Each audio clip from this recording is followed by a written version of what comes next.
Во ова издание, по одлуката на председателот Трамп за замрзнување на средствата со кои САД придонесуваат за финансирање на Светската здравствена организација реакции. САД со поинаков пристап од некои европски земји во обезбедување помош за индустриите кои трпат тешки последици поради коронавирусот. Театарски и филмски проекции наместо во киносали бесплатно на интернет. Хаштег седи дома. Останете со нас. Добро вечер од Вашингтон, јас сум Јане Бојаджиевски, го гледате News Flash на гласот на Америка на македонски. Метју Палмер, специјалниот представник на Стејт Департментот за Западен Балкан, во интервју за српскиот сервис ја нагласи важноста на САД спрема Балканот и истакна дека во изминатите 20 години Вашингтон одделил над 1 милијарда долари. Конкретно за коронавирусот, Вашингтон за Северна Македонија досега одделил 1,2 милиони долари.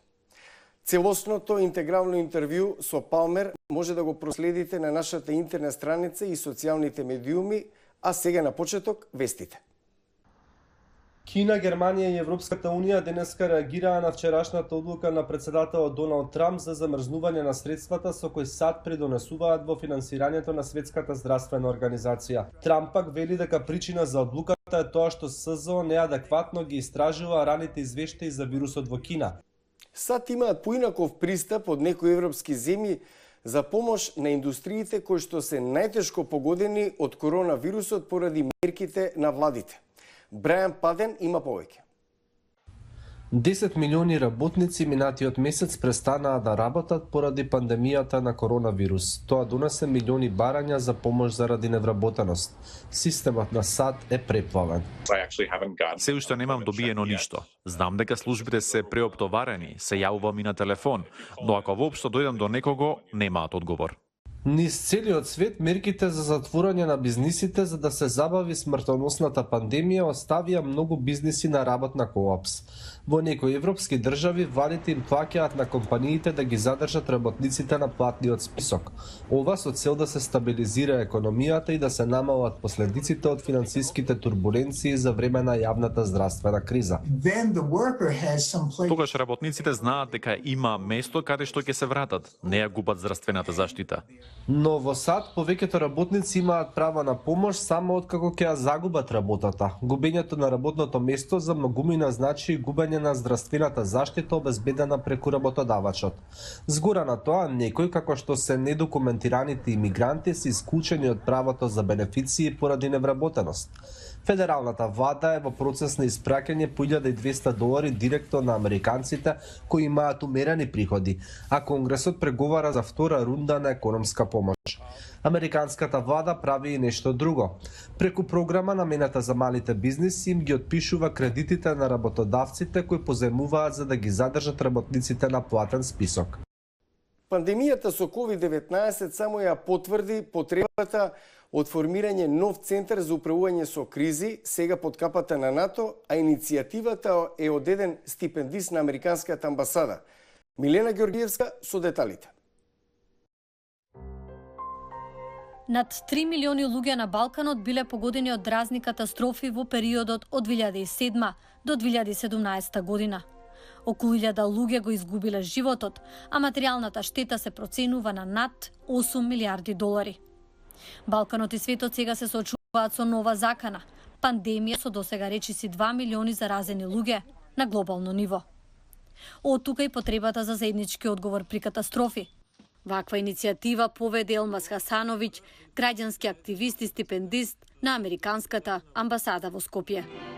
Сега, кога државата е членка на НАТО, вели тој, постои можности за формирање на НАТО центар за справување со кризи. Генералниот секретар Јанс Столтенберг изјави дека НАТО сојузниците треба да започнат со анализирање на долгорочните последици од оваа пандемија, но и да ги анализираат научените лекции за зацврстување на или зајакнување на капацитетите на еластичноста, односно отпорноста на нивните општества. Тешко е однапред да се каже како еден ваков центар би помогнал во услови на пандемија, бидејќи пандемиите и не така често се случуваат. Тоа што посебно ме радува и ме фасцинира во овој момент е единството и солидарноста на НАТО сојузниците. Според Хасановиќ, Северна Македонија навреме ги презела потребните здравствени и економски мерки за справување со пандемијата, но смета дека по завршување на кризата потребно е да се направи анализа на слабостите. Да не забораваме дека до пред 2-3 години спомениците и стиропорофасадите беа поприоритетни од инвестициите во здравството, во модернизацијата на армијата, подобрување на условите во образованието и слично. Сето тоа кои што во овие моменти би ни биле доста корисни. Слично како и НАТО и Европската унија има центар за координација за брз одговор. Замислата е доколку дојде до вакво нешто, овој центар да служи како еден вид task force на Евроатлантскиот координативен центар за Балкан. Преку централизирано управување и централизирана екзекуција, значително би се максимализирале капацитетите за справување со кризи на овие простори и би се скратило времето за одговор, а и во исто време, преку формирање на заеднички ресурси, да се избегне нивното дуплирање. Вели дека ваков мултинационален центар за одговор при кризи би бил суштински за државата и за регионот. Сега постои само руско-српскиот хуманитарен центар во Ниш, чие формирање е контроверзно, вели тој, и за чие делување многу малку е познато. За крај на Newsflash, театарски и филмски представи наместо во киносали, сега дома преку интернет со лайв стриминг. Се со цел да им се помогне на граѓаните полесно да ги минат деновите од седењето дома за време на коронавирусот. Мики Трајковски на оваа тема. Театарските и киносали се затворени, а публиката остана дома. Но сега со само еден клик на интернет, омилените представи и домашни филмови може да се погледнат бесплатно. На својот YouTube канал Македонскиот народен театар секојдневно објавува театарска представа од нивниот репертоар, откако на сила е препораката за неизлегување од домовите поради ширењето на коронавирусот. И хит представата Балканска 3А/2 од Дејан Дуковски во изведба на актерите на Народниот театар од Охрид може да се види на интернет. Имаме ние љубители на театарот од Охрид и пошироко, значи има интерес, ја следат, го отвараат линкот, ја следат представата, како што напомнав, ке имаме и други наши представи кои што ќе во наредниот период ќе ги доставиме. Се надевам дека сето ова ќе заврши брзо, ќе се нормализира начинот на живење и ќе можат љубителите на театарот повторно да дојдат во нашата институција и да ги следат представите. Во меѓувреме, Кинотека на Македонија сподели со јавноста дел од својата архива со домашни филмови, кои публиката веќе може да ги види на овој начин. Археолошкиот музеј на Северна Македонија пак нуди на секојдневна виртуелна прошетка низ изложбата 100 години требеништа. Од 18 март од како е поставена, истата ја виделе повеќе од 4000 посетители. Ни на крај памет ни паѓаше дека баш во вакви околности ќе ја промовираме.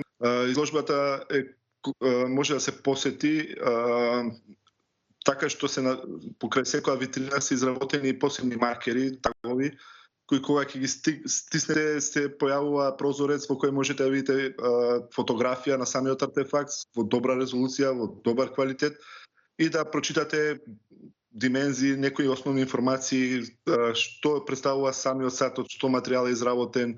Изложени се 413 артефакти од некрополата во Требеништа кај Охрид, меѓу кои познатите златни маски кои се наоѓаат во музеите во Бугарија, Србија и Македонија. Но оние пак кои им недостасуваат полни сали и концерти, охридската група The Backdoor Band се погрижи за тоа. Тие преку онлайн стрим во живо одржаа концерт. Целта беше да се овозможи некако вид на забава во услови кога нема забавен живот низ Македонија поради состојбата со коронавирусот и да се задржи позитивниот дух и мисла кај луѓето. Реакциите беа позитивни, идејата беше добро прифатена, а со тоа мислам и дека и целта беше исполнета. А од The Backdoor Band со порака до сите. Придржувајте се кон препораките, stay safe and keep on rocking. Од Охрид за Гласот на Америка, Мики Трајковски. Го гледате Newsflash на Гласот на Америка на македонски. Јас сум Јане Бојаджиевски од Вашингтон. Следете не преку социјалните медиуми. Пријатна вечер. Се гледаме утре.